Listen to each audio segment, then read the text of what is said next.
let's say like the three biggest takeaways from H4885, just for the average person to understand, and to be able to use it almost like an argument if they're in a debate or something like that. How it really affects the gun owner is number one, if you're not a gun owner yet, it's going to increase the amount of requirements necessary to, put more hoops to jump through in order to exercise your right to keep and bear arms. It's already outrageous what is required of us, and it's totally unconstitutional. There's a Supreme Court decision called Murdoch v. Pennsylvania in 1943, and that was a First Amendment case that required licensing in order to go sell religious materials, and that court found it to be unconstitutional. And in their majority opinion, they wrote that you cannot sell a license, charge a fee, issue a permit, or tax the lawful exercise of your constitutional rights.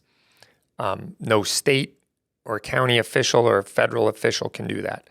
Yet here we are, right? So not only are they violating the constitutional rights in the original document, but they're violating precedent of an actual court 100%, decision. 100%. Yes, and have been that for is damning decades. Evidence. And have been for decades. And so there's that. So that's number one, licensing for people who aren't licensed yet. And again, licensing in itself is unconstitutional. I think it's the Hamden County Courthouse says liberty without license right on the front of the courthouse. And that's exactly how it is. Is it a right if you have to ask permission? No. Is it a right if you have to pay a fee, get background checked, fingerprinted, photographed, tell a reason why, go speak with a chief and ask permission? No, none of that, And people have acquiesced that to the point where they think, oh yeah, I'm not opposed to that. It's like, are you for it with any other right? Like, are you going to be okay with issuing a license to go to church or to vote in the poll? Oh, wait, that's racist. We can't do that. So you can't require a license to vote, but you can to buy a gun. I don't see how it's a two-tiered justice system. Right. And as Clarence Thomas wrote, that the Second Amendment has become a disfavored right. And they apply a whole different set of standards to it because of that. So that's first. Second is they have violated 18 to 20-year-olds' rights by saying you can only buy a certain type of weapon now. So you can't buy a handgun and you can't buy a semi-automatic rifle or shotgun. You can only buy bolt action, lever action, pump action, slide action, single shot, that type of weapon. So you can go serve in your military, you can vote in elections, you're an adult by every aspect of the law, except when it comes to firearms, you're still an adult with an asterisk, and, you can't exercise your right to keep and bear arms. And you want to talk about precedent. What was the precedent in 1795? It was all able-bodied men, 17 and older, can be called to muster in the militia for the common defense, right? So if you can be called upon to take up arms for the defense of your country or defense of your community, how can you not take it up for the defense of your personal property or family? Yeah.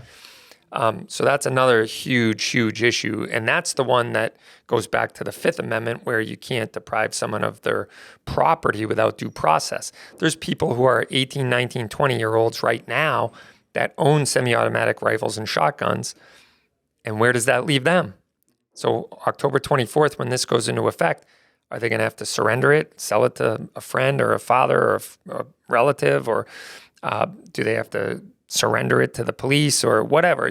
That, and the law doesn't even speak to what they have to do. So the law doesn't come into effect till October 24th. Yeah, 90 days after Maura Healey signed it. Yep.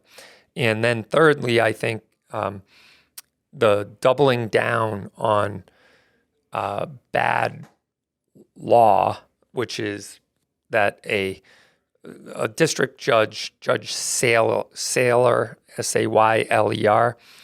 I believe is how you spell his name, just ruled in Massachusetts Federal District Court that the Massachusetts assault weapons ban is constitutional.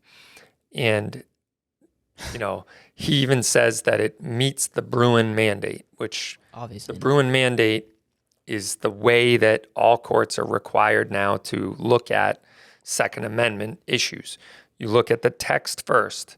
If there's no provision in the text for the law that you are trying to pass or uphold or overturn, then the burden of proof shifts to the government to prove that there was a law at the time of the ratification of the Second Amendment in 1791 that is analogous.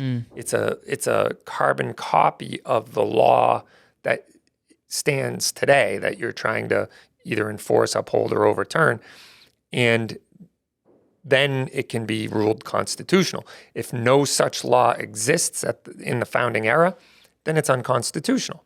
So how he can look at the ban on magazine capacity and our assault weapons ban and say that it is constitutional is, basically looking at the law with your hands over your eyes. It's impossible to come to that conclusion.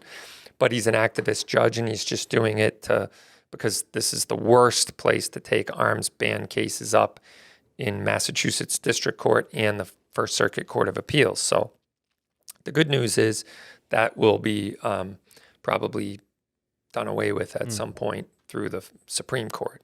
But so those are kind of the three things that I think really affect the person, the gun owner in Massachusetts going forward